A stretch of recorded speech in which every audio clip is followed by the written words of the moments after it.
For many of us, just standing in 90-degree heat can be tough to take. But how would you like to be in Florida in July and decide to run a triathlon? Well, many people do it, and many words come to mind. Unbearable, unthinkable, but how about dangerous? Daybreak, Orlando, Florida. The heat index has already crept into the 80s, and 500 triathletes are making their final preparations. 3, 2, 1.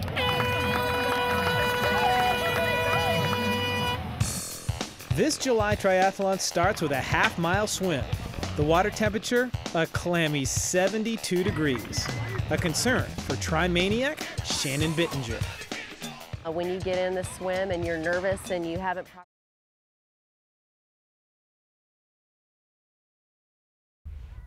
Agriculture is Alabama's #1 industry, and it's been decimated by a 100-year drought.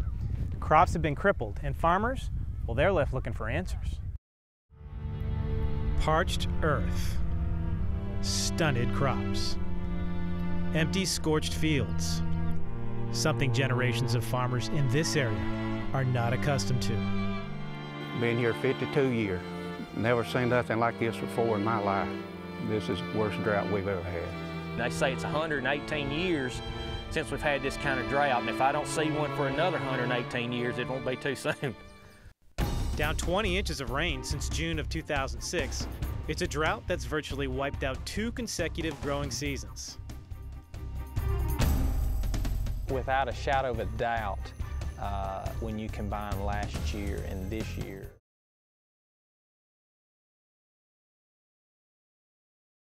10 years ago this April, Grand Forks, North Dakota was hit with a 500-year flood.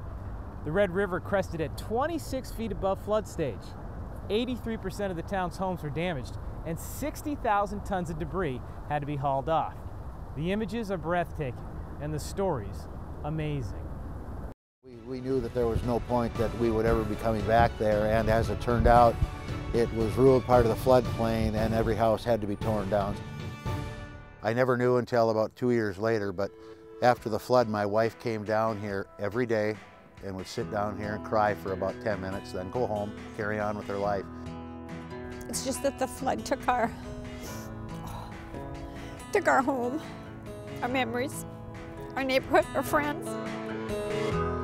Baby, don't cry, it's alright. Don't be sad, got to hold on.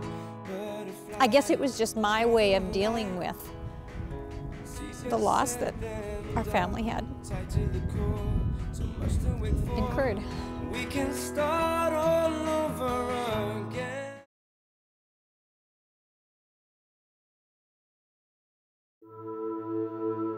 There was a time not that long ago that the cattle of Delray Ranch had 500 acres of gorgeous plush green grass to graze upon.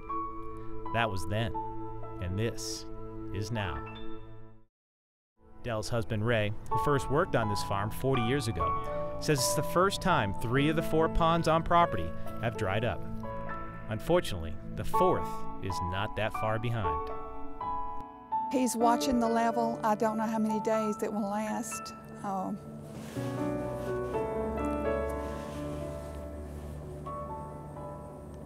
The one pond that we've got is down about 12 feet right now. If it goes dry, we'll have to go to city water. An average cow will drink 30 gallons of water a day. So with 400 cows out there, we can't afford to feed our water on city water very long. If we don't get rains and that water dries up completely, I don't think we have any alternative but to sell our cattle herd.